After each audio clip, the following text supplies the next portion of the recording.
Yo, people will really sell their soul for this shit, bruh. They say they about the culture, but really,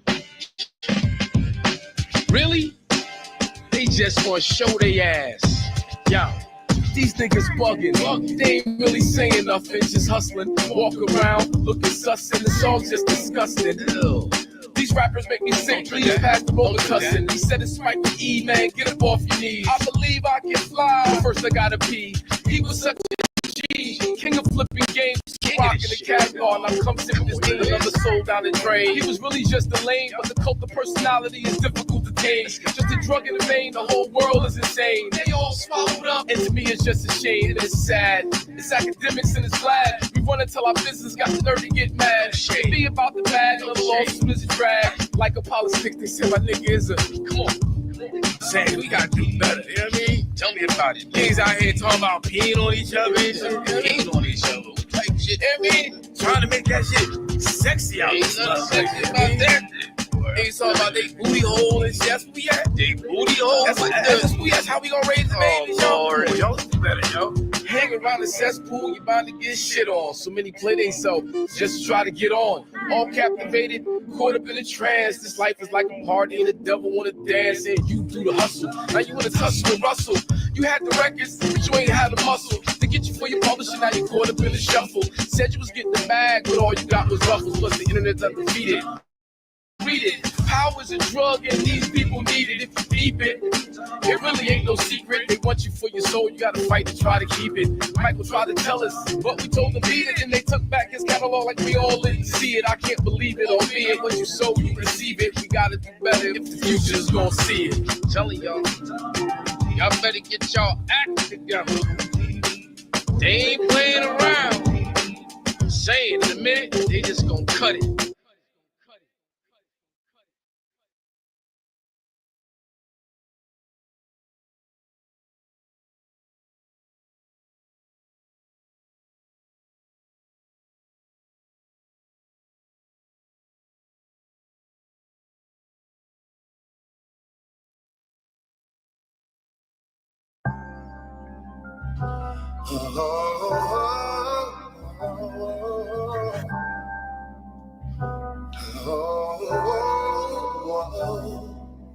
Something out of nothing, the culture grew from breaks. B-boys with fat laces helping DJs carry crates. 12 inches with the name covered up, 45 black with tape. Needle dropping on the get down part on the one, never late.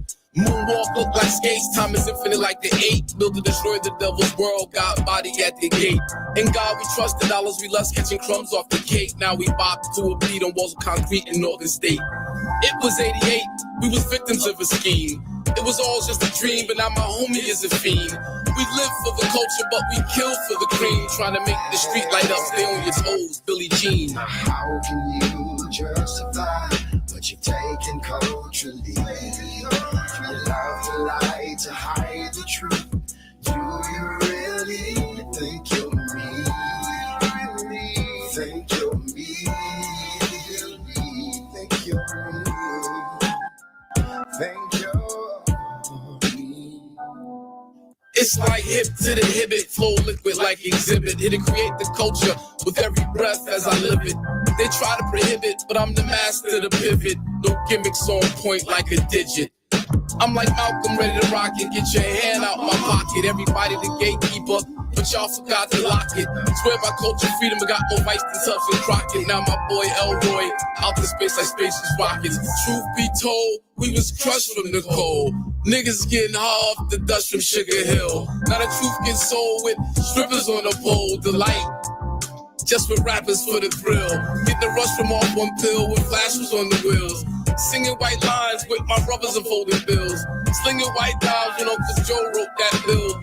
Around 94, fucking around with Hillary and Bill. How can you justify what you've taken culturally? You love to lie to hide the truth.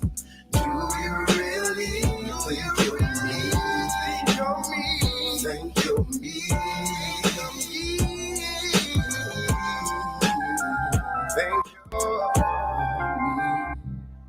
It was go and tell. Now y'all go and tell. Hop on the gram, look, Show and tell. No ethics and no codes, just cut the pie a la mode. Spinning red whites now lights the block like a strobe. Behold, the pale horse that he rode.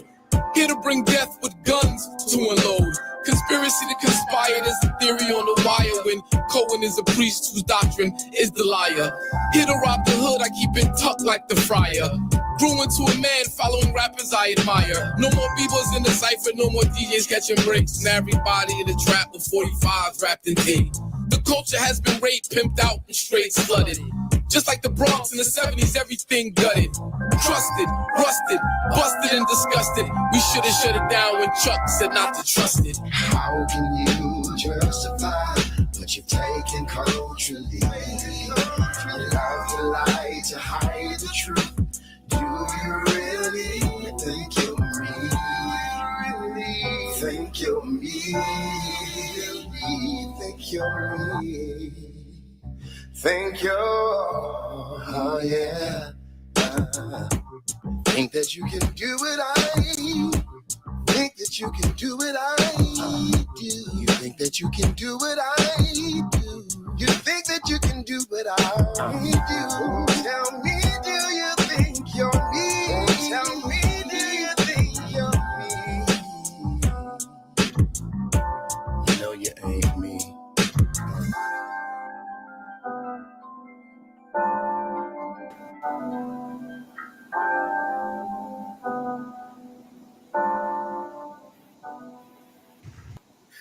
Yeah, it's your boy Hakeem Green, channel live and direct, BDP all day, every day. This is IZM Sports. I just ran 2 joints, 2 hot joints, 2 fire joints. The first one is called This Ya, Don't Sell Your Ass. The second one is called Stolen Art, featuring the homie Carl Thomas, produced by the legendary Ron Lawrence. That's off the Aubrey album, Stolen Art. You see what it is. But this is IZM Sports. And we're going to jump right into it. I got the homie, Uncle Spliffy, in the building. We got special guest, Mr. Benny in the building. Yeah, man. What up, what up? What up, what up? What's good, fellas? What up, Cliff? What's going on, B? Good. We either talking about football or basketball usually. Sometimes we sneak in a little baseball. We got to line up Mr. Julian Douglas to hop on here and talk some baseball, but we got the Pops in the building. Mr. Benny Boom. What up? Maker extraordinaire, here to talk boxing today. Yeah, man. So man, Lamont Roach versus Tank Davis. And Tank is arguably pound for pound the best fight in the world. Would that be fair to say, Mr. Benny Boom? Nah, but Crawford. Saturday, yeah. Crawford. That's arguably.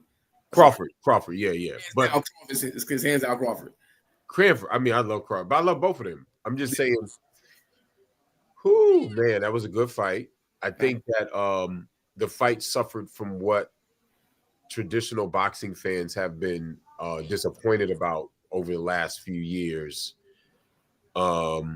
which is the scoring, and it's just unfortunate that Lamont Roach came with everything. He stayed on his game, except for like 2 times he kind of got out of pocket, but that's going to happen, right? But he fought a very disciplined fight, and he looked great fighting it. Tank looked good, but as much boxing as we've watched, it's like it could have been a draw all the way across. Really? You understand what I'm saying? I didn't see the full fight front to back. I just been seeing the highlights and seeing the conversation. But you're saying it could have legitimately been a draw across. It could have been a draw. It could have been unanimous draw. Mm-hmm. It could have been. I do think the issue with the knee being taken is the black eye, so to speak, on that fight and of boxing. It's just it's like, man, these the guys trained, these 2 guys trained, come in tip-top shape. One thing that was talked about before the fight is that you didn't see either one of them. Most especially at that weight class, you see everybody's drained, and at the weigh-in they had to make weight. Both of those guys came in comfortable with the weight. Lamont Roach had to come up some. So you had two guys that were very healthy coming into the fight, you know, and it's just disappointing, man. That and they were fighting at 135. They were fighting at 135. Yeah. Yo, what up, B? They were fighting. Hey, what up? What fighting up, at 135, and yeah, it's just disappointing that after all these years and all the trickery that happens in boxing and professional boxing, that you couldn't, you know, even in that moment, you could call a timeout. Not Tank. I mean, the referee can in that moment can say, wait a minute, what am I doing here? Am I counting him? Am I not counting him down? Like if he was confused. It's just that part of it just wasn't good. I enjoyed the fight immensely. You know what I mean? You got that rivalry between Baltimore and DC, which we all know is like a real rivalry. Especially because they don't really have sports teams except, well, Commanders and I would say maybe more the Orioles and Nationals is probably more of a rivalry maybe. But man, I was disappointed I won't say disappointed in the outcome. I'm disappointed in how the fight was officiated. I'll say that. You saw it? I didn't see it. Yeah. Yeah, I didn't see it either. I just saw, the highlights. Yeah, it was good, man. I mean, Tank is a box office, or Tank is a box office draw. Oh, that's too dark. Hold on. Tank is a box office draw. You know what I mean? And he is that for a reason, man. He's box office, but yeah, man, the decision was just not good.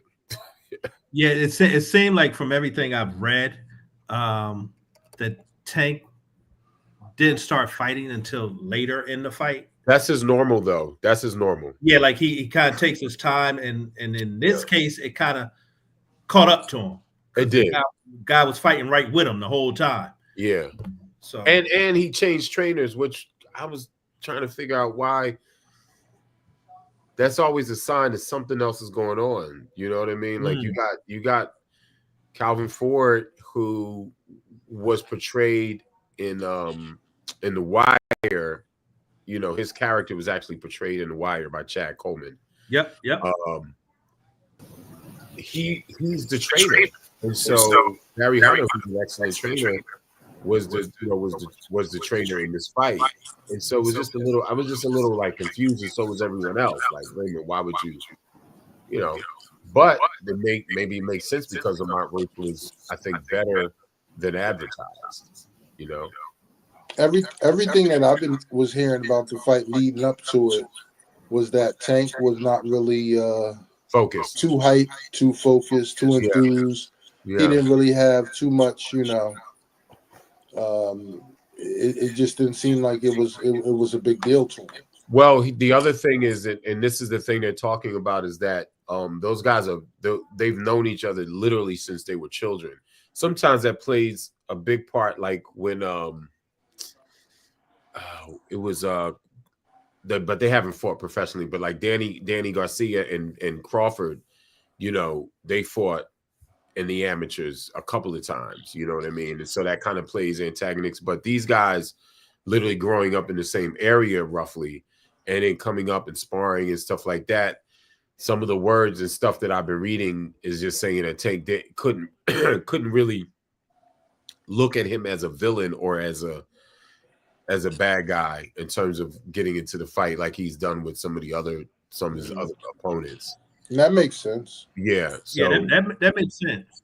It makes sense of how he fought him as well. He didn't try to punch. I mean, Garcia, he just clearly, like, he didn't like him. He was on social media talking about him like crazy. They were going back and forth. I mean, the worst thing that happened, they were at one of the conferences, and he said his mother was coming, and Tank's like, man, I can't really beat you up. Like, I know your mom. Like, I can't. So, it's like, man, he's like that kind of stuff. The familiarity. Yeah, that works. Yeah, that works when you're like amateurs, because it's more about points. Yeah. And then knocking out. So it's more technical. Professionally, you're trying to knock somebody's head off. You Right. can't do it if you like them. You know they If you like mama. it, right. Exactly. Yeah. But the most surprising thing though is the usually in that scenario, a guy would be like, "Yo, we want to run it back." Like, yeah, let's run it back. That was a great fight. Nobody won.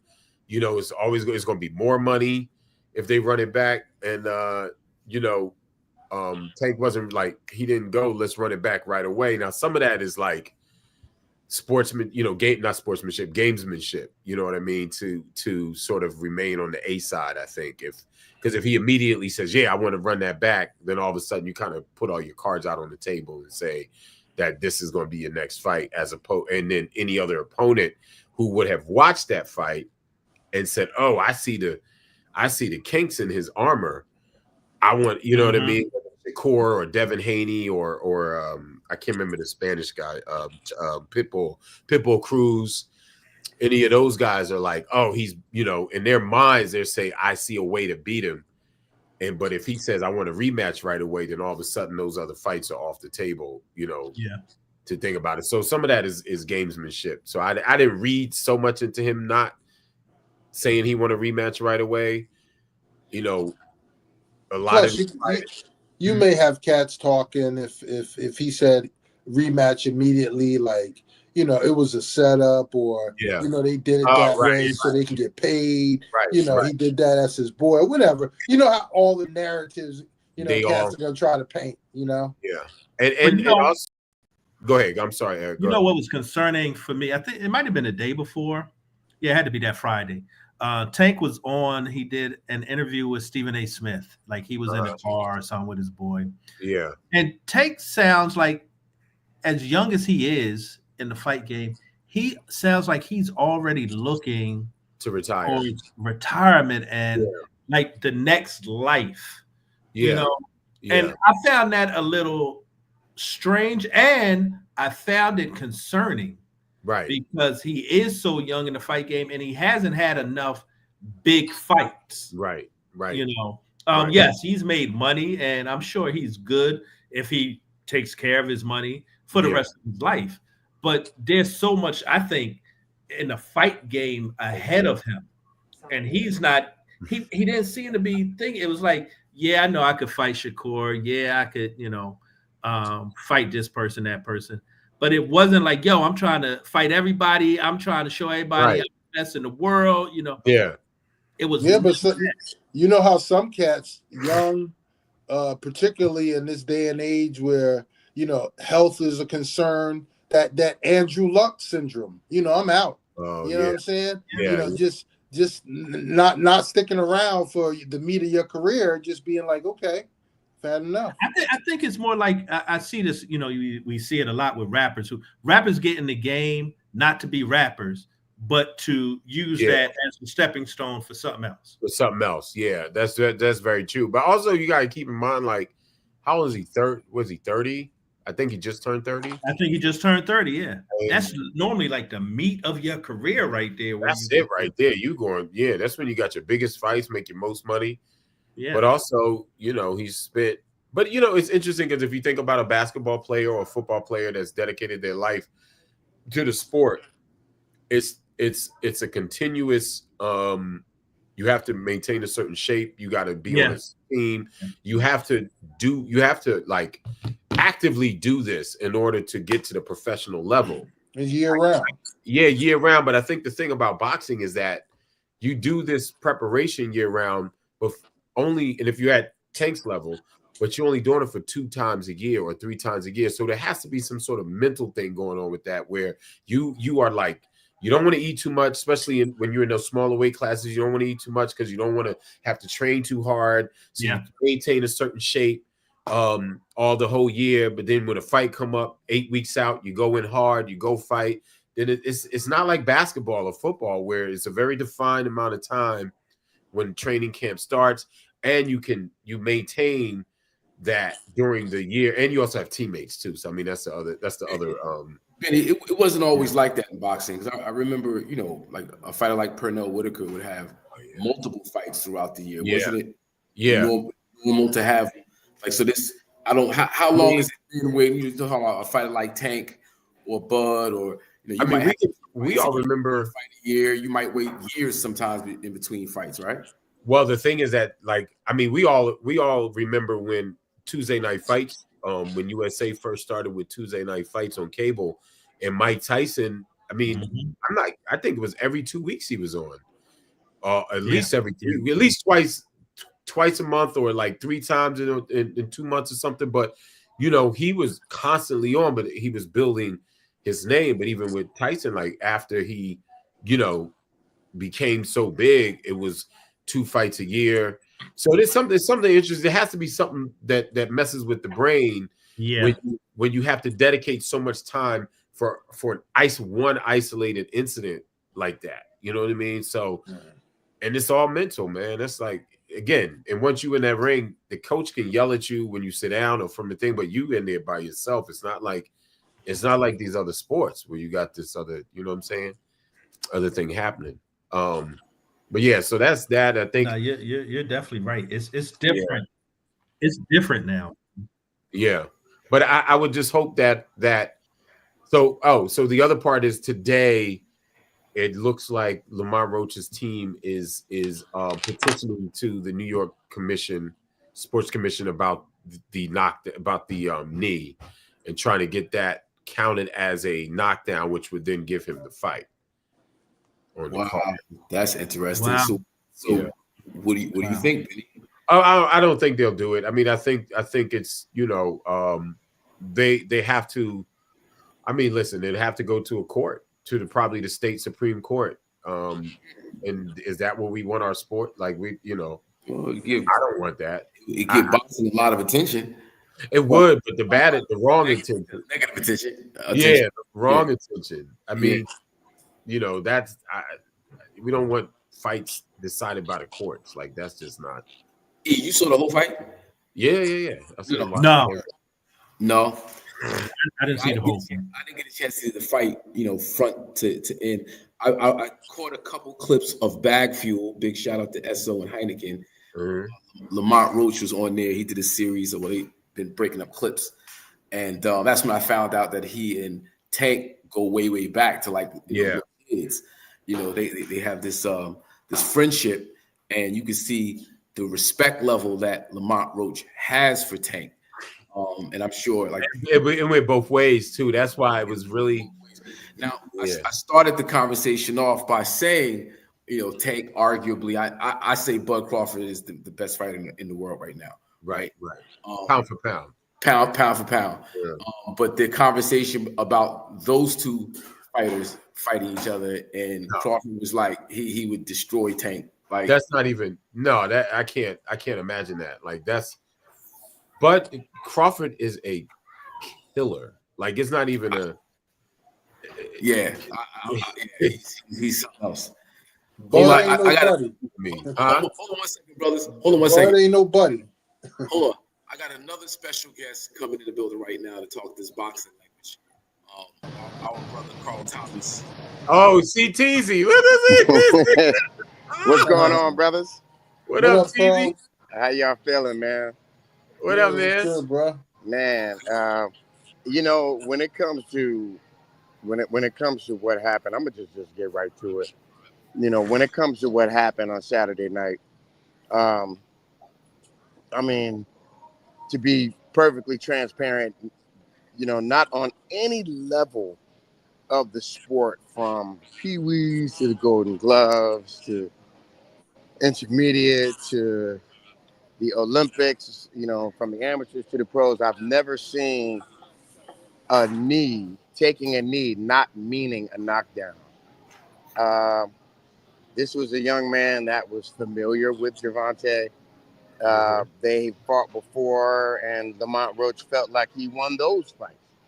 The other 2 fights that they had in the amateurs. I believe if you go to YouTube, they have one of their fights up. You can judge for yourself. But as far as him taking the knee, as far as what I know, the New York Athletic Commission is going to rule very soon.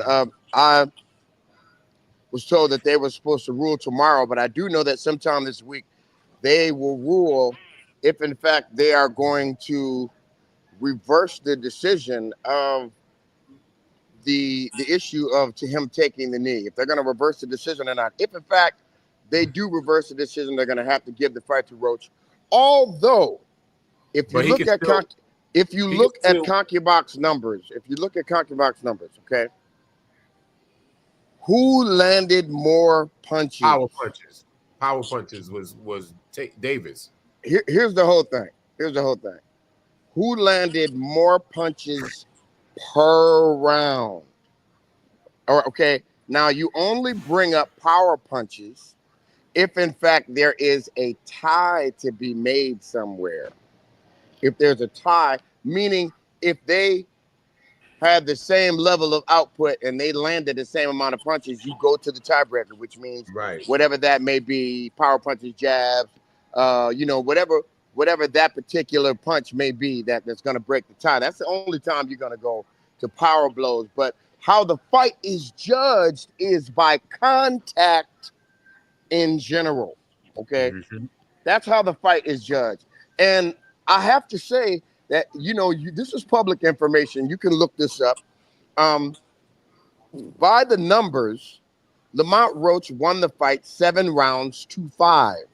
By the numbers, he outlanded Gervonta Tank Davis by 2 rounds. Yeah, and those are the numbers. I mean, I would love to be, I'd love to be a fan, man, and jump on, who I like more. But the truth is that Roach earned that fight. He earned that fight. He brought the ultimate challenge to the champion. Yeah. And I just think that we as the fans, I just think that we deserve better out of boxing. That's what I said. You missed what I was saying at the beginning, is that the fight was great. I love the fight, to be honest with you, to see them two guys go at it. I just was disappointed in the officiating. Listen, things happen in boxing. We remember when Zab and Floyd, like, that was just a fiasco. People jumped in the ring and this and that. Like, you don't know who. It was just crazy. But you know what they did? Everybody go back to the corner, take a second, and then y'all finish the fight. Right. And that was even when Floyd took a knee in the Hernandez fight, and when he hurt his head, but Floyd admitted that knee. Yeah, he said, "I'm taking a knee. I broke my hand or hurt his hand, whatever happened." And he fought the rest of the fight without his left hand, and easily won the fight. But let me just run this to you real quick. So the CompuBox from the other night, total punches landed, Tank Davis 103 and Roach 112. Total punches landed. Total punches. That's all we're talking about. We're talking about. Okay, so total punches thrown, Davis 279, Lamont Roach 400. Much higher percentage. Wow. Yes. Much higher percentage. But that is for the stats. That's for the stats, not the judges. No, the percentage is higher for Tank. So jabs landed. Tank has, which this is crazy to me. So Tank has 10 jabs landed. Roach has 25 landed. Only 25? That's what it says. But jabs thrown, Tank had 69 jabs thrown. Oh, Roach had 148 jabs thrown. Wow. He put in. That boy came to put in work. Yeah.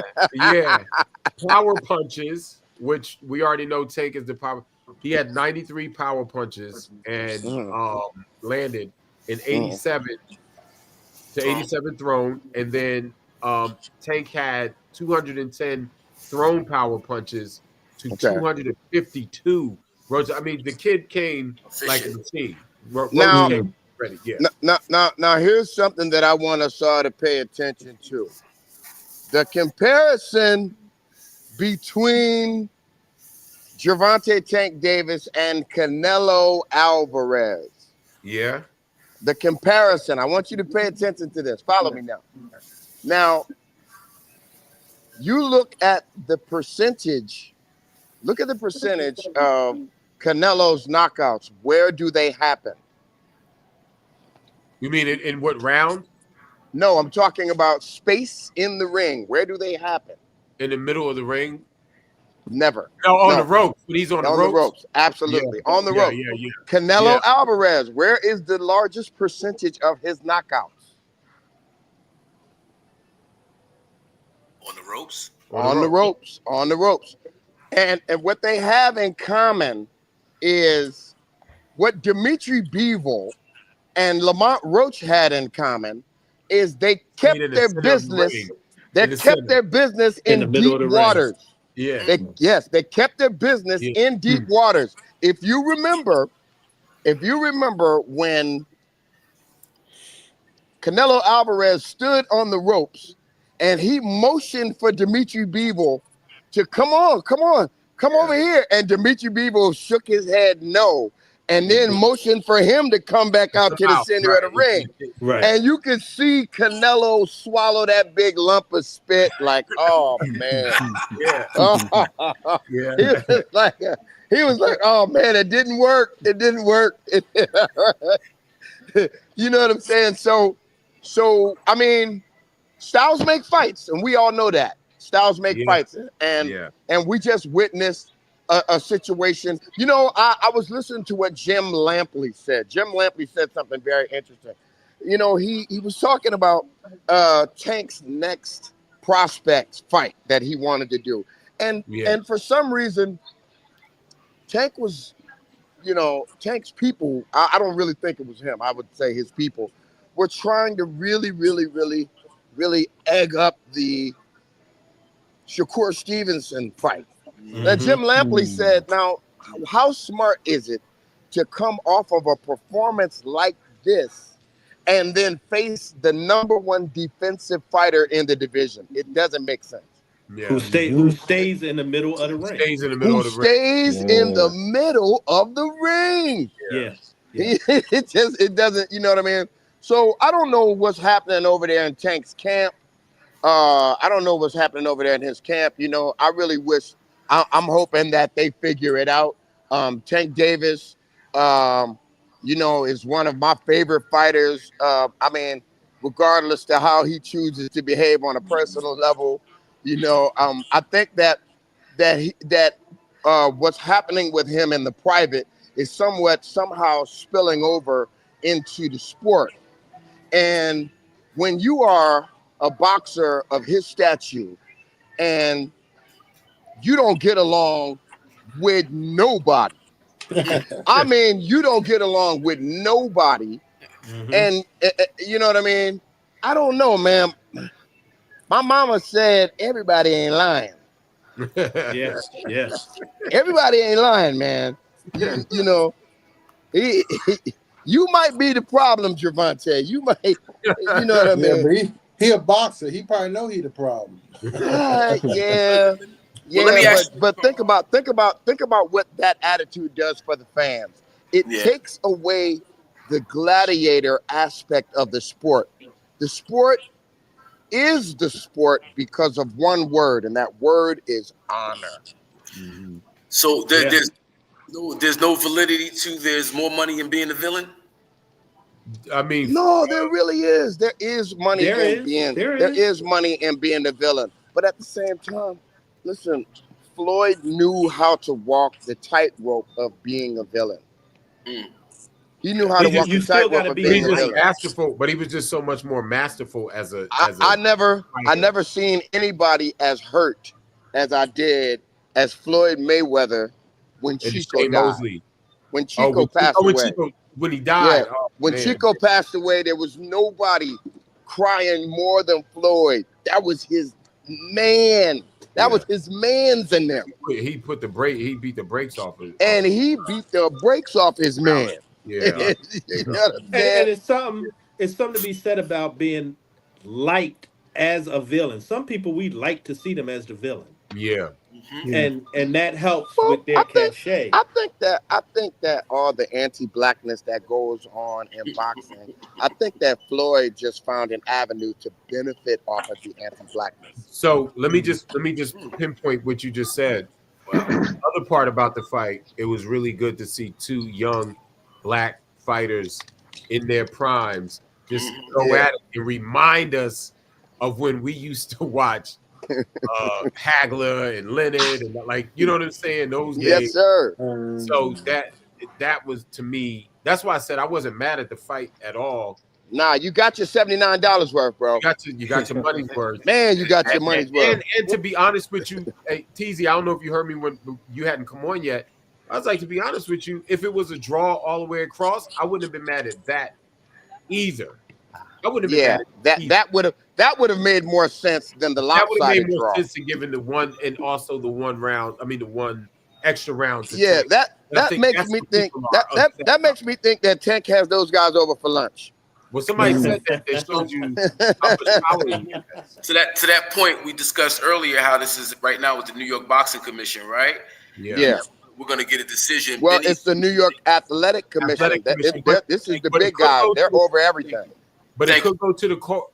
It could go to the courts, Carl, if Davis's people say, "Well, we're not." You know, they could sue, and we don't want. You know, we don't want fights being determined in the courts. But they can't. They can't do that.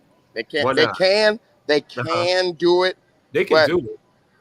Let me tell you what that's likened to. If they would sue, right? It's the equivalent of someone trying to sue the Constitution. It's happened. We witnessed it. But they never. If you look at case law, they never win. No, I don't know about that. These days they do. Money. Don't go there. And this is definitely winnable. Listen, man, let me tell you, they can't. The bottom line of what I'm really trying to say here is that it's a very slim chance that even through a court of law, that the governing bodies of boxing will change that rule. Yeah, that's for him. I don't think they're going to do it. I don't think they're going to do it, guys. I'm just saying. No, I agree with you. I don't think that's what I was trying to get to. Yeah. But it has legs. It could happen. I mean, it could happen, but think about if he does that, you know what's going to happen to his career? He's going to find himself in Devin Haney land. He's going to find himself in Devin Haney land. And listen, I know that he's a rich dude and you just want to get your coin, but you can't fight yourself, Playboy. you can't fight yourself. There's fights out there for him. It's definitely fights out there. It's definitely fights out there. But he can't initiate anything with the relationships that he has. It has to be all Al Heyman. And God bless Al Heyman. Al Heyman right now is not in the best of health, and he deserves, you know what I mean, to not have a headache like this young man jumping all over the place, acting crazy. But I will tell you this much: if there was a clock on Tank's career after this fight, like 2 fights, like this and 2 other fights, that clock has extended. That time is extended, and he even said that. He's like, I was thinking about getting out of here at the end of this year, but it don't look like that's going to happen now. Yeah. But if Tank thinks for 1 minute that he does not have the tools to ruin what he's been blessed with by the moves that he makes, he's got another thing coming. Yeah, I could name 12 boxers that we all grew up on that disappeared into obscurity because of that very same thing. You know what I mean? And I think this fight was also set up as the precursor to Shakur fight. He wanted to fight someone like Shakur to see how he goes against that style. And it didn't work out actually the way it was supposed to.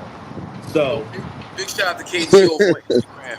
KG's over on Instagram. Want to shout him out. Hop in this conversation, K. Yo. K. Kai Will, what's up, brother? What's going on, Hawk? What up, Kai? Peace, what's brother. Up, man? Meet Carl Thomas. I think you know Benny Boom already. That's the brother Kai Will. Hey, I gotta get off. I gotta. But we enemies because he's an Eagles fan. But that's all good. Oh man, they done gave my man available. We got 2 of them, don't we? Crazy.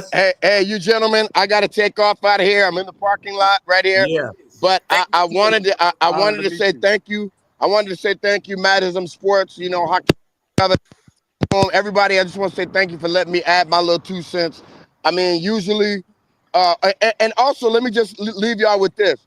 If there's any dispute in anything that we're saying to each other tonight, I invite you to watch the fight again with the volume on mute. Oh, yeah, turn the volume off. No commentation at all. And the truth will reveal itself, brothers. That's the best way to watch it. Yes, sir. The truth will reveal itself. Well, I appreciate you, my brother, for hopping on. Yeah. Thank you, man. Yes, all right, sir. love you guys, man. I'll talk to you later. All right, I got to call. I got to be meet on the you, phone bro. with this hospital in Virginia. Yes, sir. Yo, I appreciate you, man. Thanks for hopping on, Yeah, man. man. All right, Benny. Yeah. All right, yo, I All will right, later, holler Benny. at y'all. Brother. Okay. Peace, baby. I will. Thank you, man. Yes, sir. Peace. Yes, Yeah, gentlemen. They What's going definitely on, gave Cliff? the What's boxing up, Coach? rundown. Yeah, no, that was good. Yeah. That was good. Yeah, that was very good. Coach, me and you were like on the same exact question, on the same page, because I'm thinking like I'm a Shakur fan, so I'm thinking like, does this set up the Shakur fight or is this a rematch? Yeah, I mean, I think it was meant to set up the Shakur fight because before you go into a fight like that, you want to go against someone similar. And it's always good. Normally, you might do a sparring, during your training, but why not do it and get paid for it? Right. I think this just happened to go wrong. Yeah, which can happen. So imagine if this was Shakur and it wasn't Rose. It would have been a loss. It wouldn't even been a draw. It would just been a loss. Yeah, but all right, in all fairness, the familiarity between Roach and Davis. Yeah, that plays a part. They're sparring partners, right? They kind of know each other, and which Shakur, he's not to be slept on, but it would be definitely a different matchup, I think. Yeah, I mean, I agree to that. Who was it back in our day? Larry Holmes beat Ali because they were sparring partners, so he knew. Oh yeah. He knew how to beat him. Holmes beat him bad. He beat him so bad he had to tell the ref, "Yo, come on, man, don't make me do this. Come on, yeah, stop." because that jab was touching up Ali. I remember jab that. was crazy. Yeah, but I mean, sometimes that familiarity really is detrimental to boxers. Yeah. Like, you don't want to get in there with the dudes who just know you. But especially if you're the challenger, if you're the underdog, you got more. You got more to fight for. You looking to take that from them. Yeah. You think you better than them. So right. And you might not have been able to do that when you were sparring or training camp because you still need your paycheck to come the next day. You ain't trying to get kicked out. But this is your time, I can show everything I got and get this bag right quick. Yeah. Big shout out to Roach. Lamont Roach. He did his thing, showed improved. Big shout out to him. And big shout out to Tank Davis because he's definitely one of the best out there, hands down. Yeah. And Saquon Barkley got broke off big. Yeah. Highest paid running back ever.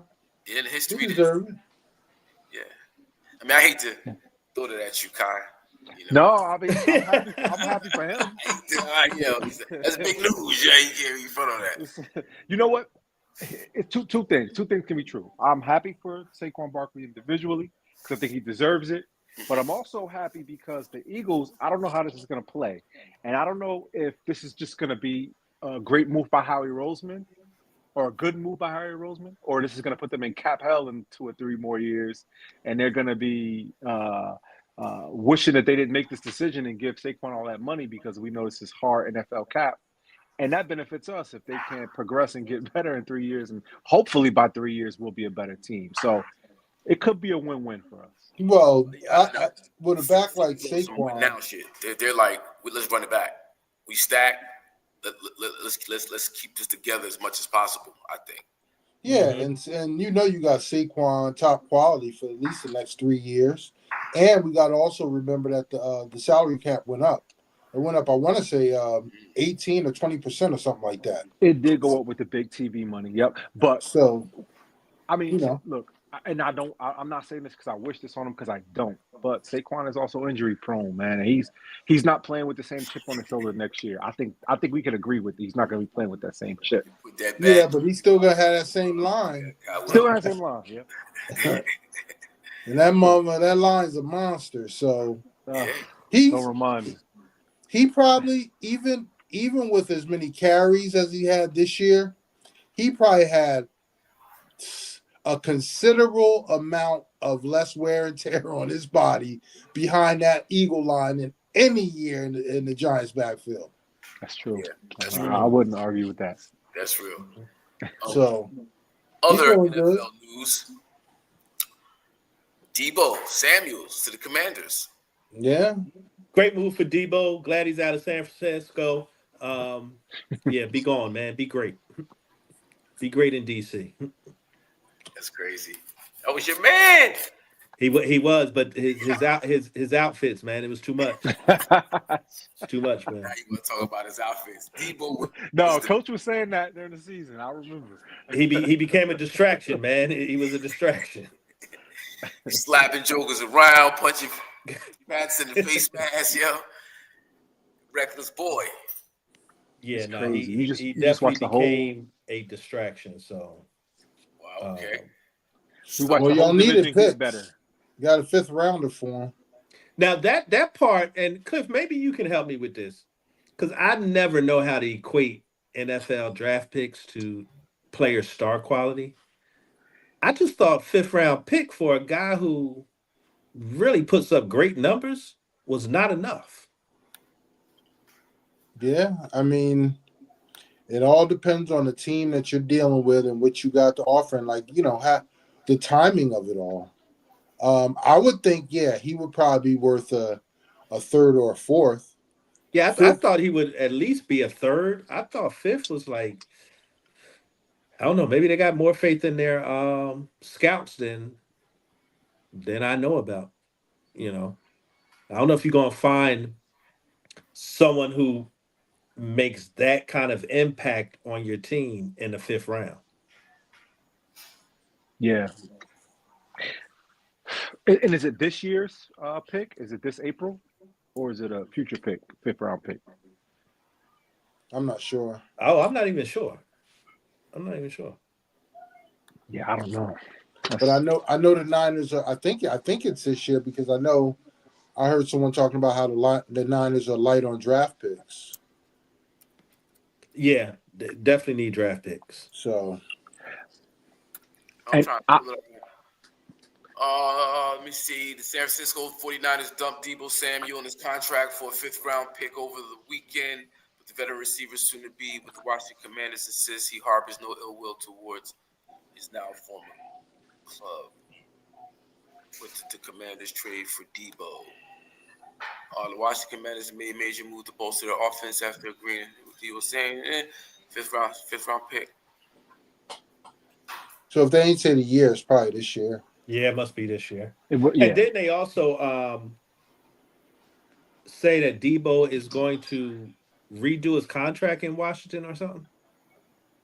Yeah. Yeah, I think he's going to get some more money. Okay. Let's see. Deebo Samuel to redo contract. Now, they got money to spend. The Commanders are way under the cap. So they're going to be scared next year. Let me see what he's about to get. Oops. They have a ton of money to spend. Mm-hmm. Let's see what that 2nd-year quarterback doing what he's doing. Washington unlikely to extend wide receiver Deebo Samuel's contract beyond 2025 season. The Commanders acquired Samuel and trade with. Oh wow! Okay. Likely to extend. Okay. Good for Deebo. They'll pay him his full salary of $17.55 million salary for 2025 season. So I guess that's what he was due from the Niners, and he'll get that from the Commanders. All I know is it stood out to me when my man Kittles tweeted, "Hey man, go ahead, be great." Like, love you, dude, but gotta go. So is Brock Purdy gonna get a deal? Is he going to get signed, or is it up in the air what's going to happen, or is that done already? That's still up in the air. I saw where the GM said, "Yo, it's not certain that we extending this dude like everybody thinks." Wow. Did y'all tag anyone yet? No. I think that would be smart for them because much of his success is because you had Deebo Samuels and you had what's the boy, the running back. You had CMC. McCaffrey. Yeah, McCaffrey. When McCaffrey hurt, Deebo's out of here. We don't know what you're gonna do. Yeah. Now I like Purdy myself. I'm not gonna front on him and say he's not gonna do it, but I think it's smart to say let's see if you can do it. Yeah. Let's see, and let's not forget, not for nothing. Last player in the draft. I'm still gonna treat you like the last player in the draft.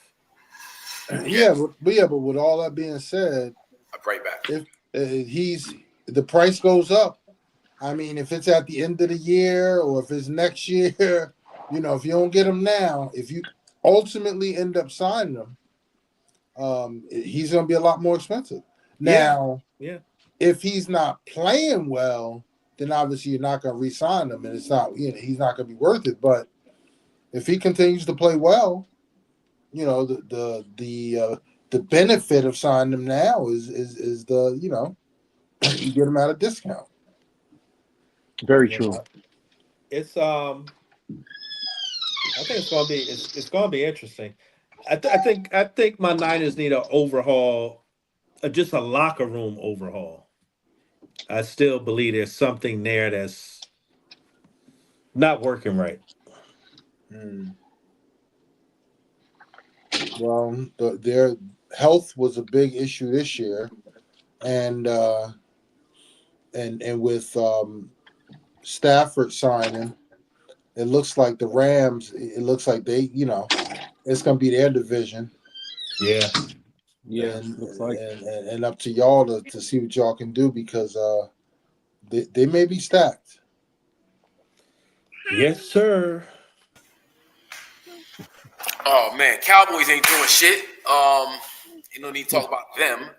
Oh, I'm sorry, young lady. I'm my bad. No, she can't hear you. Okay. Who else is in the NFL worth talking about right now? I seen some reports. Aaron Rodgers to the Giants. Yeah. That's the he can keep his mansion, and that would make sense though. Actually, he can keep his house. And I think that's a good look for Aaron Rodgers and a good look for the New York Giants. I think so. I'm not mad at it just because of if they can get him cheap and still draft a quarterback. I wouldn't be mad at it. I mean, Devontae Adams will probably be a package deal, and he's probably not that expensive because the Jets couldn't even trade for him. They just had to cut him. Nobody wanted him. Yeah, that's crazy. Damn, word. That's crazy. Yeah. Word. The Jets you talking about a fall off. Yeah. What a fall off. See, I'm saying that's like, just to make the metaphor, like that's the prime example of what we have going on right now in this nation. That. And it's going to get so bad where you're going to want to cut them, but you can't. Oh, my God. Anyway. That's bad. That is if bad. we could get to a scenario where either we get one of the top 2 quarterback prospects, which I don't know, who knows, everybody's playing the cards close to the vest, and we can get Aaron Rodgers, or we miss out on the quarterbacks, but we can get Aaron Rodgers and get Travis. I'd be less mad at that than I would be at them throwing a bag to Matthew Stafford. Well, if you end up with Trav, you end up with the best player in the draft. Yeah. So, what? Travis Hunter? Travis Hunter. Right. Y'all, I heard some talk around Shador saying he had some walkthroughs with the Giants and some other teams, and they called him cocky and arrogant. And I hate New York media sometimes. You talking about at the combine when they were doing the combine, yeah. I guess he had some quick interviews, or he went to some type of walkthrough with some teams, and that's prime son. What you expect? Right. No, but also the teams that were mentioned, it was like, what have you guys done, like the Giants? What have you guys done to deserve his respect? Really, you looking at the rest of your career in a place, or you looking at the launching of your career in a place. When have you developed a quarterback? New York Giants, Tennessee Titans. The thing that annoys me about the Giants, the Yankees, I would throw. I can't throw the Knicks in there because the Knicks. No, but I'll say the Giants and the Yankees. What makes you think in 2025 that these kids that were little kids when you were winning are going to subscribe to the same prestige of your organization as people our age? Like, especially no disrespect, but especially the Yankees. He's in that conversation. Well, but that's the thing. People were saying that Juan Soto should pick the Yankees just because of the prestige and all of that. And I get it. Juan is also, I got you. I understand. From another country, but that alone does not mean the same thing to these kids as it might to us, because the Yankees haven't won since 2009. The Giants haven't won since 2011. Just because you're in I think, and what I mean by that, my point is this: those are both obviously great organizations. They've won a ton of titles and they've put up a bunch of great things, but we in New York, we have this bias that we have this prestige that people need to subscribe to and bow down to and just give respect to, when the rest of the country does not look at New York the way we look at it. And the fact that we expect them to and give us this respect and bow down to, what it is, our pedigree is, they're not doing that. It's that New York arrogance. Yeah. Right. I mean, at the end of the day, you got to earn the respect that you expect. You got to earn it. And if you're not winning chips, especially, then there's no reason to, I guess, respect your arrogance. But the Yankees just they're at least competitive normally. It's not like the Cowboys, who ain't been competitive really since. No, the Cowboys were competitive. This was only the first year they weren't competitive. I mean, remember, we had three straight 12-win seasons. For a chip, brother. For a chip. Like, I'm not. Well, I mean, that's 30-something years. I mean, that was what are we talking about here? Right. Like, we wasn't even in the conversation about the chip. We shouldn't be. There's always next year. Exactly. Where, at least the Yankees last year, it was like, they got a little taste, little maybe. Yeah, they get. Okay. I will concede that the Yankees have a little bit more of a, they deserve a little bit more respect than everybody else, but they still haven't won championships in the past 2 decades. So until they do that in the past 2 decades, you can't expect these kids to bend over backwards to, kiss the ring. Right. Yeah. What up, Alex? Salute. Okay, so what else is happening outside of NBA talk? College basketball. You want to hop in? Creeping up on March Madness. Juju Watkins, the best college basketball player, hands down, in my opinion. Jesus. Yeah, man. She's nice. She's really, really nice with it. And Cheryl Miller jumping up. Yeah, and that's impressive. When the greats applaud you like that in game, it says a lot. But the thing why I really like watching Juju is, she's enormously skilled and talented, but she's having fun out there. Like, she's having a lot of fun killing people at her own speed. Yeah. That's when it get, to me, that's when it's scary. When you see a player who's smiling, having fun, and that's scary, because that means they got another gear that they still can go to. You know, they doing what they got to do. They shooting the bullets they need to. They just comfortable. They just real comfortable chilling. But there's another level. You know, and it's just as a basketball player, and I think y'all gonna feel me on this one just because of how much we talk about it. It's so refreshing for her to sometimes, pump fake and step in and take the mid range as opposed to hacking up the three. Yeah. And I'm like, thank you. Be a smart basketball player. That's the thing. She can, yes, she can do it all, but she knows how to do it all. And she most of the time takes the right shot. Oh, yeah. You know, like to your point, Kai, it's not about, I'm just going to chuck up threes or I got to break somebody's ankles. No, that pull up is right there. Let me take that. So it's fun to watch her, man. She gets buckets. Yeah. And we got another 2 years of watching her too. Because she ain't going nowhere. Oh, she's okay, yeah, yep. She's a sophomore. Sophomore. Oh God. And she's making plenty of money, so there's no rush to jump into the league. Right. That's crazy. That's beautiful. That's the taking advantage of the system the right way. Absolutely. Yeah. Absolutely. What about the men's side of things? Coming up on tournaments. Auburn's the team to beat. Yeah, the SEC, man. Like, it might be an all SEC Final Four. Yeah, that's how good that conference is. Yeah, I was talking to my good friend Charnel Scott, St. Johnny's. Yep. Johnny's, yeah. Johnny's looking good. The Johnnies do look good. They might be the only team that might break through out of, everything else looks like SEC. Maybe you might throw Duke in there, maybe. But everything else, you got Auburn, Alabama, Kentucky looks great. Florida looks great. Florida, yeah. Like,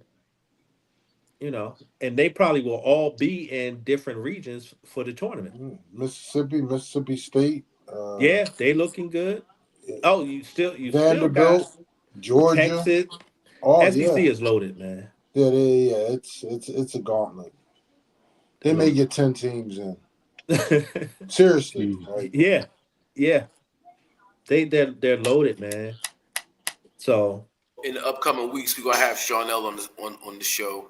Also, yeah, it's good to see the Johnnies back, man, because it's good for New York. You got the Johnnies, you got the Knicks playing really well. It's good. It's just good basketball time for the city. Yeah, you know. We also gonna have Dick Burrows, on the show, talk bracketology when it comes to music. He does his album cover. Oh yeah, time for that. Yeah. We're gonna have him on. Talk some tournament with the brother. Of course, he writes for the Brooklyn Nets. So yeah. So okay, that said, Kyrie Irving. Nah, man, don't talk about it, man. Don't talk about it. Dallas got a black cat running through that building. I mean, that same black cat that's been running around the Dallas Cowboy organization made it over to the Mavs. Jimmy dropped that cat off. Made it over to the Mavs building because they are snake bitten this year, yo. Oh my God, man. That hurt. Oh, it broke my heart, man. Nico Collins looking real nervous. Nah, man, it's crazy right now. It's crazy for him. Now, unfortunately, this will be the deciding move of his career, and really unfairly just because of these injuries. But he's finished, bro. It's a wrap. He's because they're gonna. I mean, they're gonna blame it all on him. They're done. Yeah, but it's funny. I think it's done. Yeah, it's definitely done. Yeah. Here's the plus. I would shelf AD for the year. Lively, I don't know what Lively and Gafford their timeline is, but I wouldn't be in a rush to bring. I would alternate them. Well, I think Gafford's done for the year. Gafford and Who's the other big? Not Lively. Is Lively back? No. And I don't think I think his injury is extended as well. I just don't think it's for the year. Wasn't his injury like a foot injury or something? Yeah, I think so. But either way, I would keep all them jokers out. You know. Yeah. And then you got AD for what? Another month? Yeah. Huh? AD out for what? Another month? I would hold him out too. I wouldn't bring him back. For what? Yeah. And let's just scrap the year. Because they're in what place right now? That's a good question. I don't know, but I don't. Right now, I think they're like 7th, 8th. Yeah, they're right around playing. So let's and you know, because everything is bottled together there in the West. Let's just lose some games. We out of the play-in. 10th. Oh, it's a wrap. It's a wrap. So let's go ahead and get this lottery pick. Imagine they get Cooper Flag. Imagine they get the #1 pick. Atlanta did it last year. No. Cooper Flag is going to San Antonio. Popovich already had that taken care of. What's up with Popovich, by the way? Well, he's out for the year. I think he had a stroke or something like that. Oh man. Well, yeah, he's been recovering since like early October, I think. Yeah. And in contact with the team, but he probably figures since Wemby's not coming back, no need for him to come back this year. Yeah, he not coming back. No need for stress. Let's go ahead and get Cooper Flag. Add that to this nice young bunch we got going on here. But like they're winning. all That's over the again. thing. They better start losing. Yep. So they're kind of like in the middle of that lower pack in the West. They're 13. Yeah. They better start losing if they want to get in that Cooper Flag sweepstakes. They're not going to the playoffs. Play-in, excuse me. They're done. But from the top of the West, you got the Thunder. That boy shake good, boy. That boy shake good. You know who I didn't realize was that good? I didn't realize the Jalen Williams kid is that good. Mm-hmm. All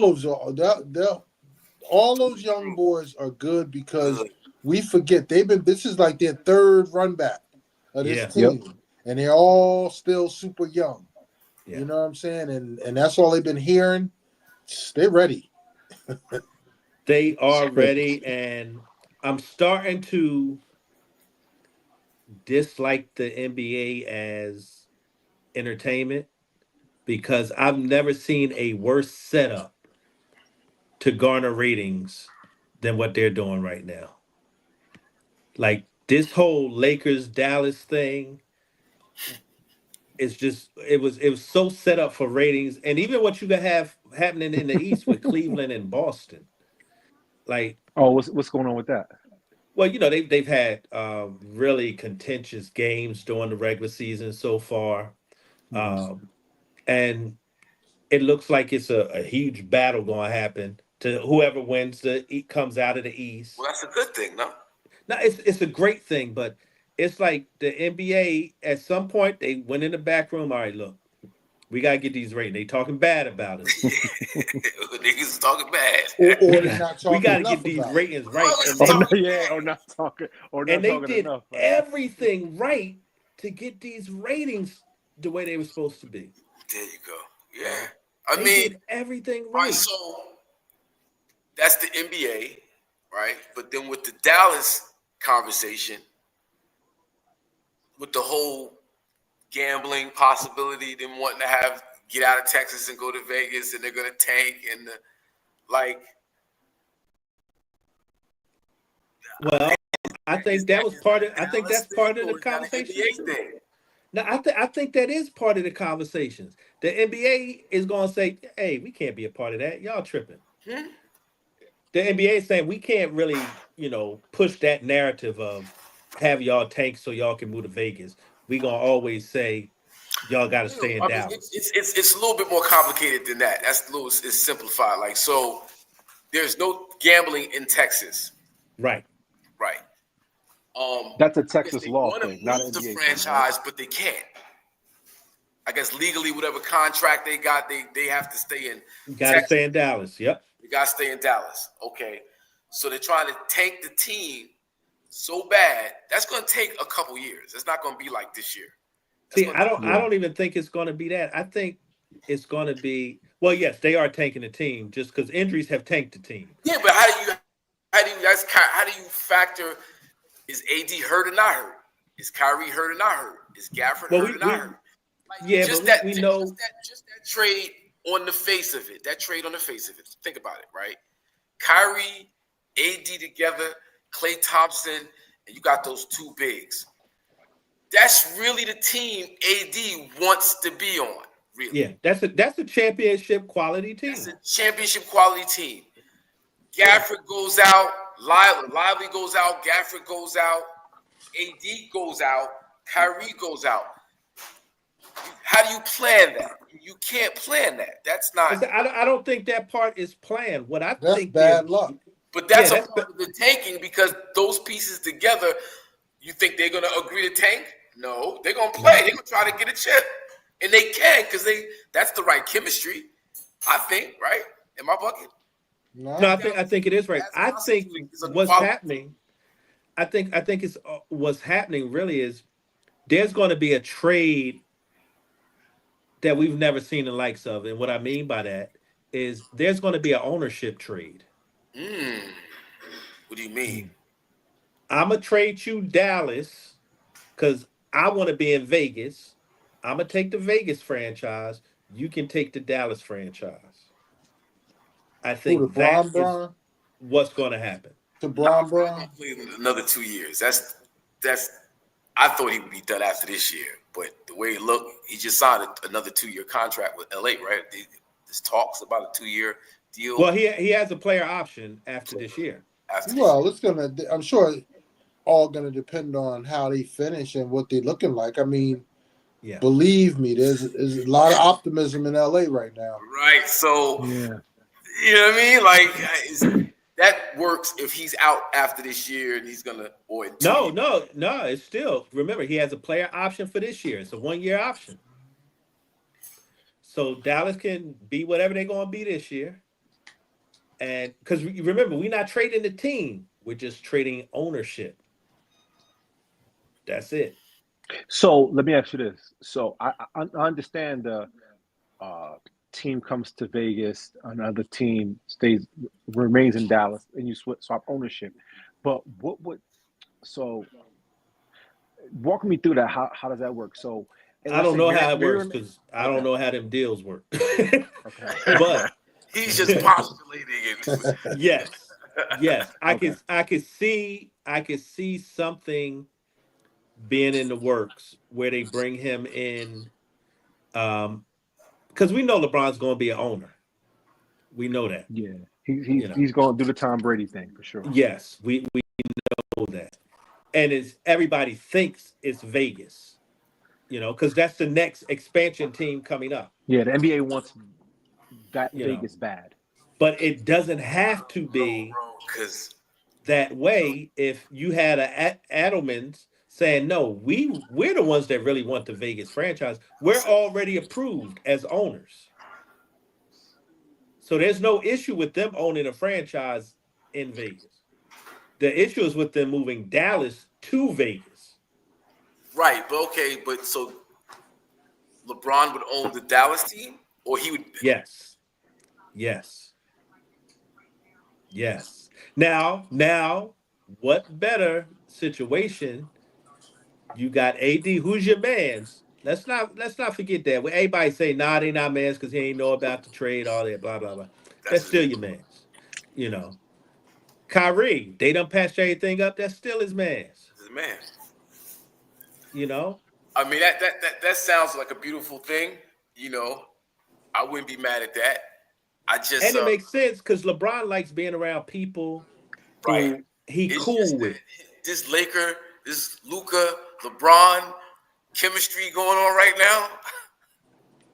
I think it has this year, and I think it has one more year. I don't think it goes beyond that. Yeah. But what scared me the other night, I don't know what game I was watching. LeBron went down, and I don't know. It was something with his ribs or something. I don't know the way he fell. Kawhi Leonard bumped him. It was weird. It was a weird contortion. It was a weird thing. And I said, LeBron does a great job of taking care of his body, recovery. He does a phenomenal job. Yeah. And I was like, see, that's going to be the kind of weird ass injury. Like the nigga Kawhi hit him with a little kryptonite, a little dab. Yeah, that's the weird stuff that. Kawhi, shit. That's what happens, especially, and we all know this, as you get older, it be them little weird things that take you out. So, toward the end of last year, he looked tired. The year before, toward the end of that year, he looked tired. After last year, he played in the Olympics. He got the MVP. He looked great for that all-star, superstar lineup. He didn't have to do as much. Right. But to me, he still looked a little tired, to me. Yeah. Letting French dudes dunk on him. It's crazy. It's crazy, right? Started this year, I'm thinking he's going to hit the wall. I'm like, this is probably going to be his last year. He'll probably average 22, 21, 22, take it down. Bro, what he's doing right now, phenomenal, bro. But, I will say, and I saw the funniest meme the other day. I mean, look, the drugs are getting better. I saw a meme the other day of him taking, like, on the bench, taking some stuff, and it was really a funny meme. But what he has access to, I think, is $1 million a year on your body. I mean, that's legit. Like his supplements. I think Dr. Sebi regimen going on. Yeah, man, it's the So, I hate to do this, but I'm stuck on this now. I just got to go back. So let's think all this is all going to happen. Let's just live in the world where this happens, and the West gets one extra team, rather. Doesn't that mean the East has to also have a team? It'll be 16 on each side, so we'll be 32 teams or whatever it is. Does that mean that the city of Newark could get That's what I'm saying. basketball team? Wow. Put a team in Newark, Brick City, Prudential Center right there. Got them all. I'll leave the Nets quick. Who would be up in the East for a team? I don't know what other city would Newark be able to do a team. Newark, Baltimore. Baltimore. But I don't know if Baltimore. I mean, Baltimore's a sports city across the board. But I mean, I guess they had the Bullets back in the day. I don't know. Yeah, I guess Baltimore. You could put Baltimore in. I mean, Baltimore will probably be. Washington Wizard market is struggling. Yeah, so that's what I was thinking. Would you want to put a team right? The Wizards struggling market. Yeah, and they might move them to Virginia, Northern Virginia. Well, yeah, they're trying to move them to Northern Virginia. Where else in the East could you put a team right now? That's what I'm saying. You got the team in Not Charlotte. really in New England. Maybe Florida. I mean, there are 3 teams in Florida. You got the Magic. Or 2. You got Orlando, Miami. Yeah, you got 2 teams right there. You could put a team in Tampa. Yeah, because I mean, not the Carolinas. Nowhere in the Northeast. Atlanta has a team. Charlotte has a team. Memphis has a team. You ain't doing nothing in South DMV Carolina. has a team. Buffalo doesn't have a team. Nobody wants a team in Buffalo. No. Yeah. I mean, you got a team in Toronto though, so that's like right there. Yeah, that's right. That's real. I'm just for that Eastern. Pittsburgh. Yeah. Sports city, but it is a sports city. What was the name of the team in the fish that saves Pittsburgh?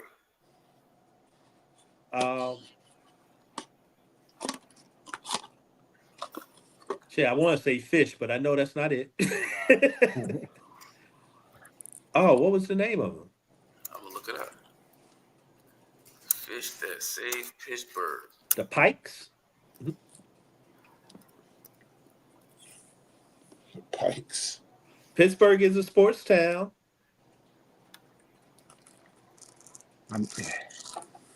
Only other city I could think of it would be, and this wouldn't even be the East, the Pisces. St. Louis. Oh, the Pisces, yes. Pisces. Well, Pittsburgh could definitely support it. That would be great. That would be great. Pisces.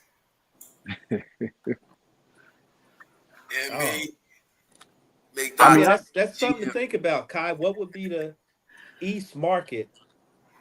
I say bring them to Newark. The Devils do well. They got a nice market. Yeah, Prudential was always rocking. That would be nice to be in Newark. Back to Brooklyn. I mean, Newark. The Bricks.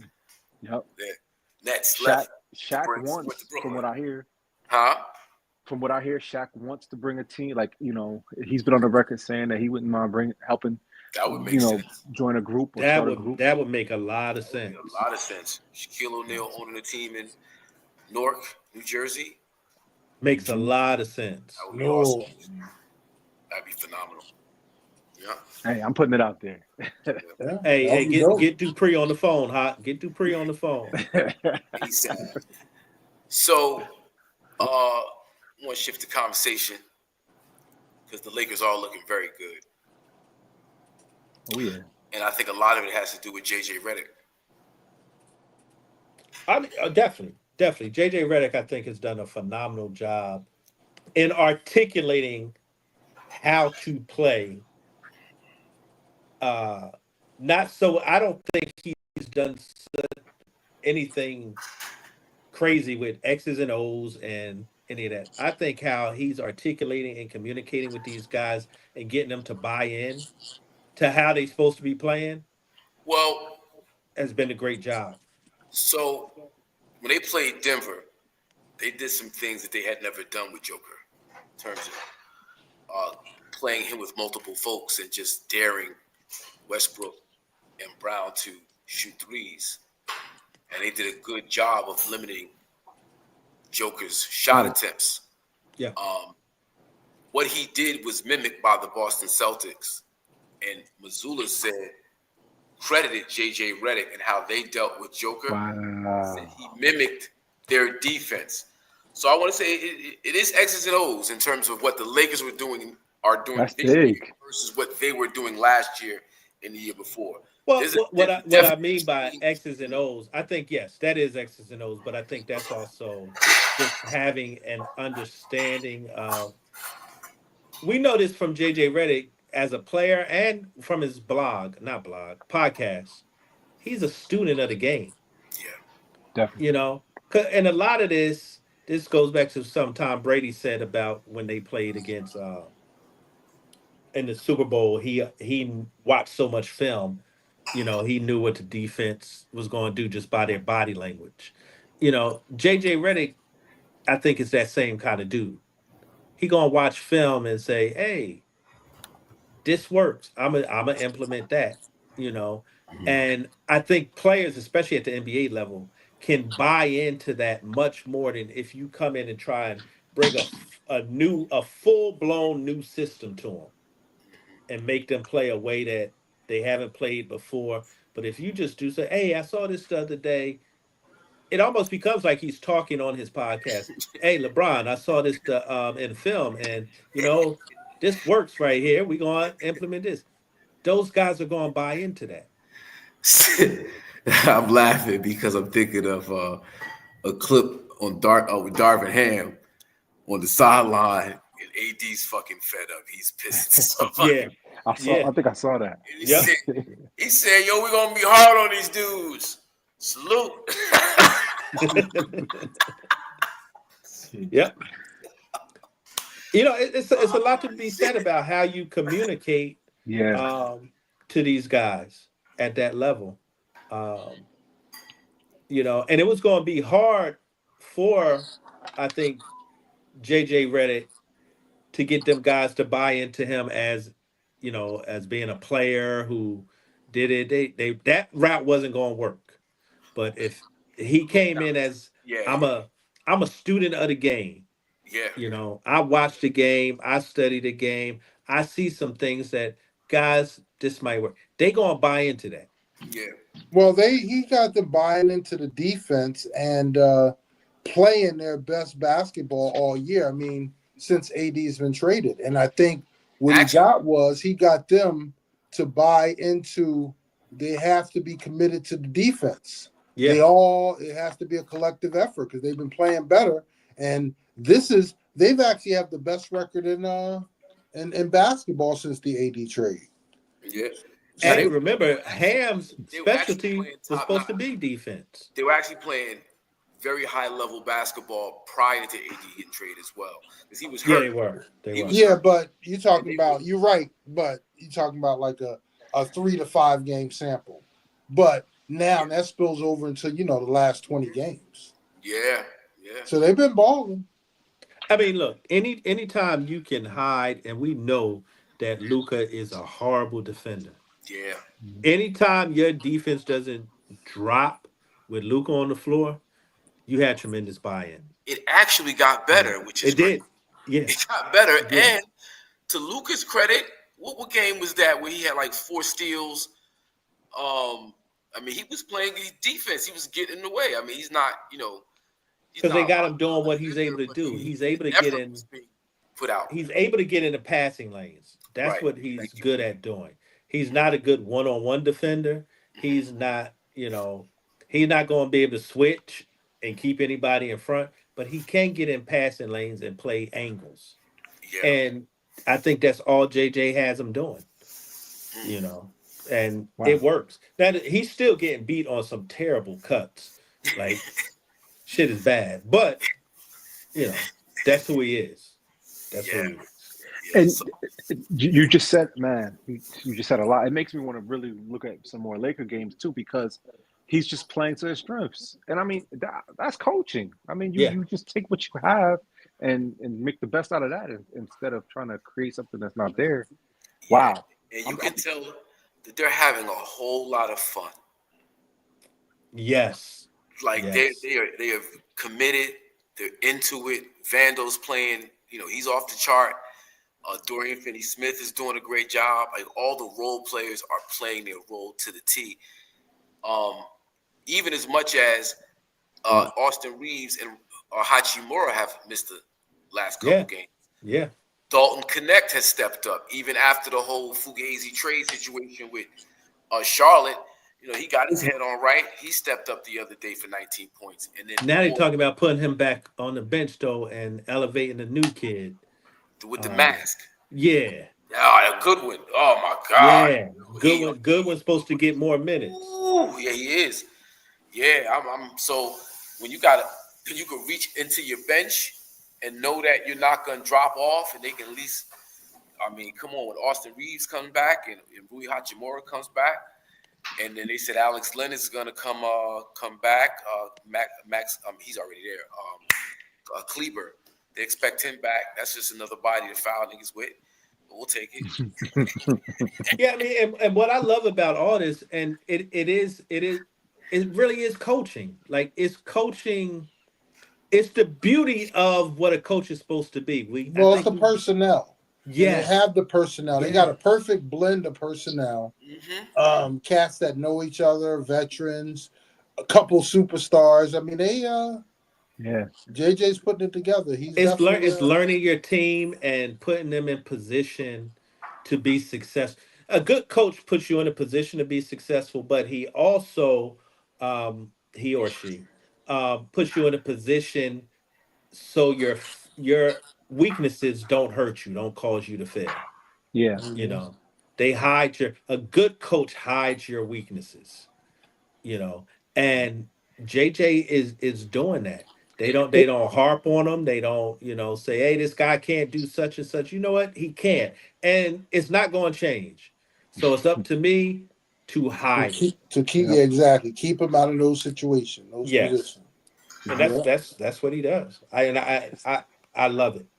Something can also be said for the fact that, and I don't know if this matters or not, maybe it doesn't, but just for the sake of conversation, the media hated that role. They hated.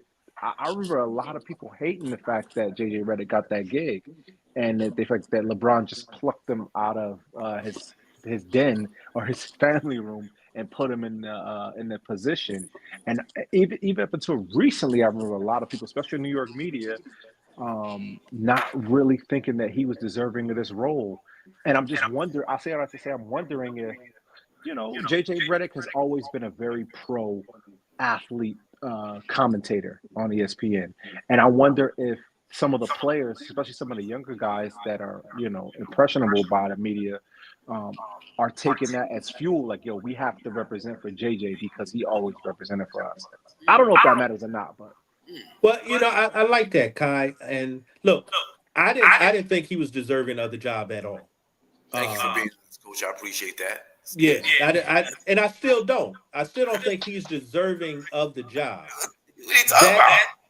That doesn't negate my belief that he's doing a good job. Like he's earning. But no, I don't think he's deserving of the job. But he's doing a good job, and I would say he's doing an excellent job, considering the expectations because of the way he came in, and with any coach or player, not everybody's given grace, but some people are given grace to fit in, to learn. You're given a year, maybe that was your year. All right, we're gonna put like for him to come out the gate, right, and be able. I mean, the other thing is LeBron James is on the team, and we know LeBron comes with a certain level of well-deserved how he comes, but it comes with a whole bunch of shit you got to navigate, manage, and juggle, and it's a lot. Yes. As well as gain the respect of these other men on the team who need to follow you and respect you. And so that's a very hard balancing act, Thus far, he's handled it extremely well, and that's why they're the second place team in the West right now. Like, they're not like fighting for a play-in. Even if they were fighting for a play-in spot, they were 6-7, we'd be like, they're doing an okay job. We'll see what it is come playoff time. We'll probably sleep on them, probably front on them, whatever. But they're the second seed right now. Yeah. And I think like Luka still ain't played Luka basketball yet. Well, see, I think Luka is going to evolve into the best version of himself because I believe that. I think in Dallas, I've always felt like Luka had to do too much from a scoring aspect. He had to do it, though. He had to in order for them to win. But I never thought that was where he actually would shine. I think he shines as that triple-double guy. I think he is a 25, 15, 10 guy. Now, what that 15 and 10, that could differ from game to game. It might be rebounds, might be assists. That could switch up from game to game. But I think that is always going to be his great stat line, 25, 15, 10. He can do that night in and night out with ease. Especially when you have somebody else on the team that can handle the load. Like, less becomes more. And it's the same thing for LeBron James, which why it like to see him willingly step back and be the two and let Luka lead the team and run the offense, not just through Luka, but through Austin Reeves at times. Like, he an old man. He ain't trying to do all that. I don't think it's that. No, I don't think it's that. There was questions around whether that could actually ever happen because he demands the ball. He pounds the ball. The ball has to go through him. And my argument was it had to go through him, like Luka in Dallas. It's better if it's not going through him all the time. I think this is the first player that LeBron trusted to not so much about handling the ball, but making the right decisions for the team as a whole. Because Kyrie can handle the ball. You don't think he's about Kyrie? Kyrie gonna make the right decision for Kyrie. Yeah, that's true, man. That's right, but so in the Kyrie might pull up from half court. Got that last shot off in Steph's grill. That play was called by LeBron. He knew he trusted in Kyrie to take the shot. He was like, "No, this is what we're gonna do. We're drawing up in the way." No. What I mean by that is LeBron has played with a lot of great players, but most of the time they were great from a scoring aspect. D Wade can score the ball. He's not really a distributor. He's not going to find people and do all that. Ray Allen can score the ball. Kevin Love can score the ball. You just go down the list. Kyrie can score the ball.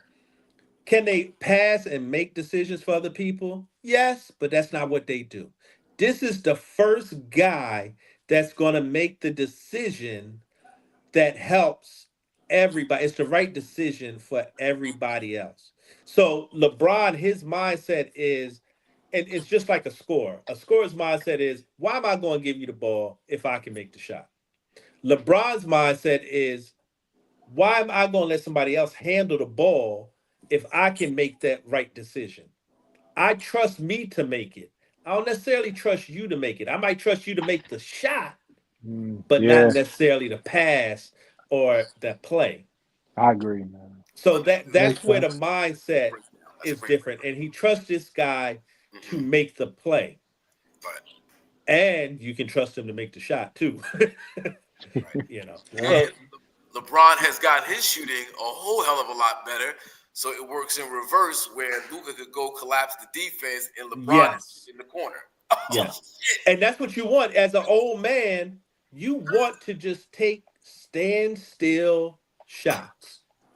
That's all you want. We all done played in the Y with the old dudes, and young boy down there doing all his, extra stuff, collapse the defense. And that old dude, he gonna make that. Just run back on defense. Yeah. You hit him, he gonna make it. And this old dude will still dunk on you at 40. Yes. Crazy. He still has that capability. And that's where the pets come into play. He's still a man child. He still got that man child body. All right, enough of them. Let's talk about Jimmy Butler in Golden State. And I know he was hurt. Is he back yet?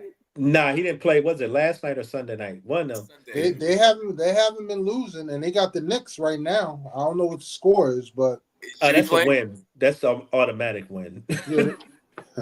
They got Golden State at New York right now.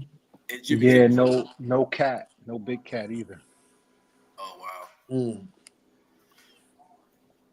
Yeah, I just saw. I think that's a good trade, and I think it's going to work well. Yeah. I think the thing with Golden State, particularly with playing with Draymond can't punk Jimmy. He can't say nothing to Jimmy to affect Jimmy. Jimmy will punch Draymond in the face. Yeah, they'll fight. It's very few players that will approach Draymond in that manner. Well, let me ask you this question. Would you rather fight Draymond or UD? Because you remember, UD told Jimmy Butler, what he said? He said something threatening to him. Yeah, I'll fight Draymond way before UD. I'll fight Draymond. Because see, I don't think Draymond's a fighter. I think Draymond's a bully. Wow. I think UD is just about that. Like, them big, quiet dudes who don't really say nothing. Them the dudes you worry about. You did just, and he stayed on the team for like 5 years past his prime, just because to keep cats in check. Player coach. Yeah, like enforcer. Yeah, the enforcer. How you gonna be an enforcer and you don't play? That's crazy. That's crazy, right? He was getting his 4 minutes a game for the past 3 years, the last 3 years of his career. And jokers ain't even want to be on the floor when he came in either. They ain't want that problem. You know what UD was coming to do. So what's the likelihood of Golden State creeping up these standings, though? Right now, they are 6th. What do you mean? The likelihood. When Buckets or a week before Buckets was there, they were 10th. They were 10th. They're surging up the 6 now. Right now. Yeah. They may, if they get in that top 4 spot. See, the problem with the Lakers is at 2, you get Denver, who's 3. At 4, you're gonna get OKC, who's who's won in the second round. Got you. So Lakers after that second round, that's when it's gonna get tough.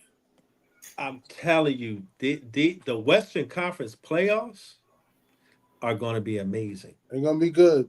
Yeah, I you know what I think the Lakers going to end up handling everybody but OKC. Well, they got to prove that they can do it to Denver in a series. Because don't get it twisted. As much as they manhandle them, they still lost 10 out of their last 11 to them. So, and the scary part about Denver to me is the Lakers have shown their hand of how they're going to play Joker. Well, let's factor this in too. There's other big bodies that are coming back to the Lakers bench that you can just use to bother Joker. So you got Markieff Morris there. You already know there's bad blood right there. Kleber again, and what's the other boy? Kleber. Lynn. Yeah. Right. And you got Jackson Hayes playing very well. Jackson Hayes is playing great too. Yeah, he's playing well. So I think you could just throw fouls at Joker just to frustrate him and bother him. Lakers is deep, man. Lakers is deep. And what's up with Houston though? Because Houston's right there at the 5 spot right now. It's just because they're young.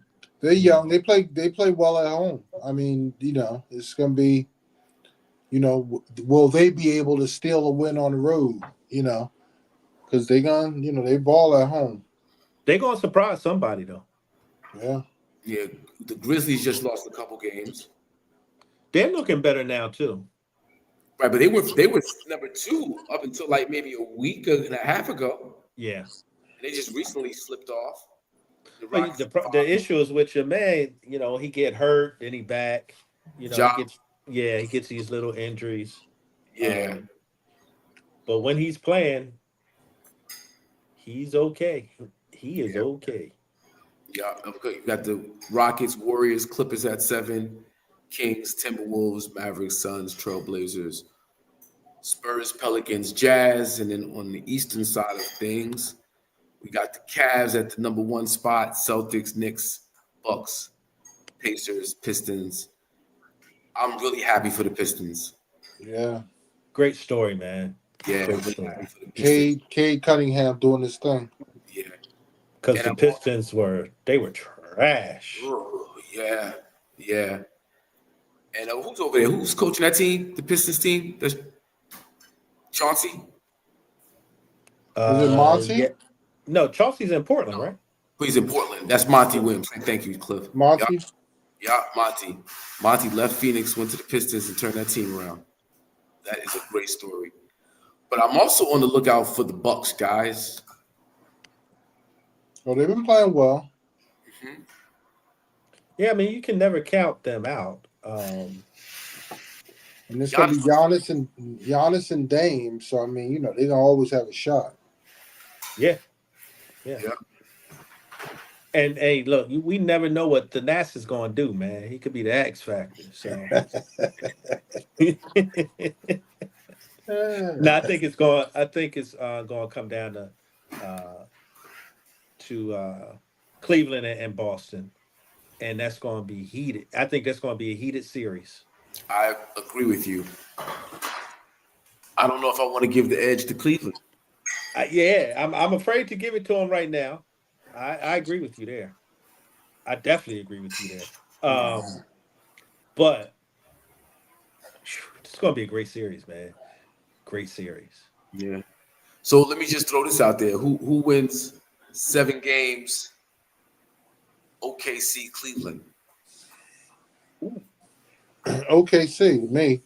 I don't think Cleveland is that close to the Lakers. I mean, the Celtics either. I think the Celtics are a team to beat. I mean, Cleveland got off to a hot start, but they're not. Didn't they just lose to Cleveland? Road tested, yeah, and They were leading the whole game. They were up like 25. Yeah, and Cleveland came back. Cleveland came back. It beat them games. That's the telltale. Yeah, but I also think beat. I don't know. Well, here's the issue with not an issue, but here's the beauty actually. Once again, going back to the NBA and knowing how to get ratings up. Any way you look at it, put the Lakers in the championship, whether it's against Boston or Cleveland. Stories for days. Stories for days.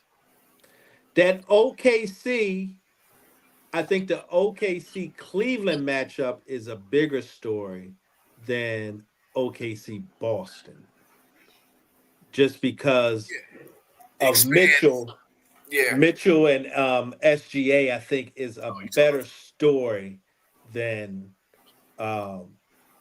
Tatum or Brown and SGA and Williams. I think that's boring, really. Well, the repeat's going to be the story if they get that far. Yeah, and I don't know if people buy into the Boston repeating story as big as those other storylines. The NBA wants to see Boston, LA. Yes, they do. But they settle for Cleveland, LA just because of LeBron factor. Yeah. I think so. It's a ton of stories there. Yeah. I mean, Cleveland, I love them all. KC to me, I love that story because it's it's new faces. It's the future of the league. It's small market teams. I love the fact that small market teams are actually in the mix right now. Yeah, because that's not. And I also think, and this is my conspiracy mind going too far. Because of what LeBron did with the All-Star game, not playing, I think the NBA may opt. You know what? We are going to make that leap towards the next generation now. I think maybe it would have been put off a little bit, but I think, all right, we just gonna make it now. Because KD, LeBron, and Steph. I think it's an old story. Yeah, it's an old story, but for some reason people keep tuning in. Yeah, it would be different. It's been the only story. If people weren't tuning in and they were trying to force it on you, I mean, this dude keeps breaking records. Steph is putting up 50 points at will, shooting the ball from the opposite 3-point line.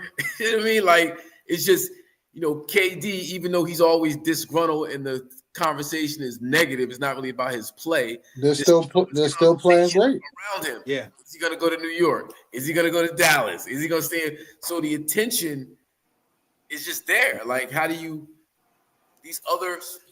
I mean, Donovan Mitchell's a bad boy. SGA, you don't have to talk about it. Like, and I think if they're going to make the leap, if they're going to go to the young boys, you got to do it now.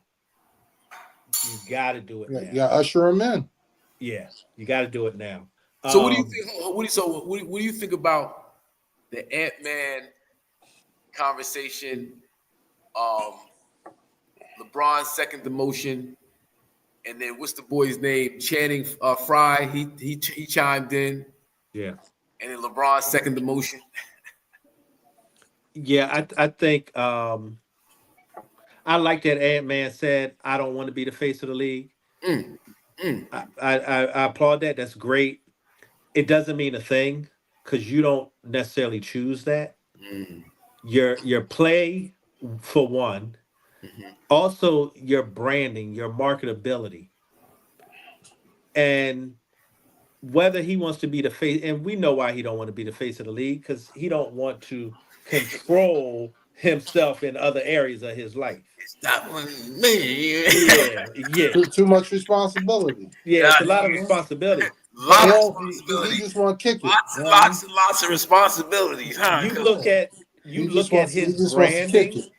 You got responsibilities popping up all over the place. Yeah. You look at his branding and everything, his deals, he is the face of the league.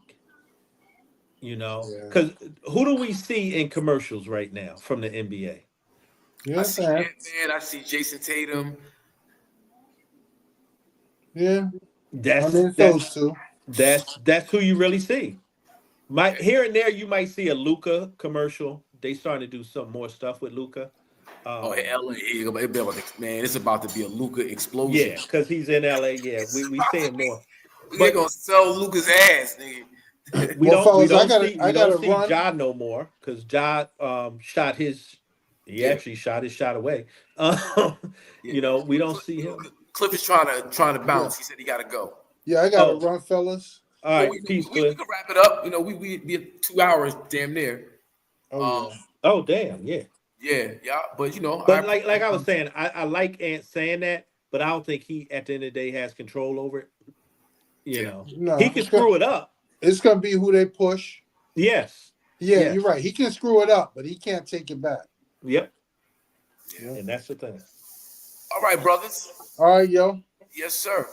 Peace I think by next week the Lakers will be in first place.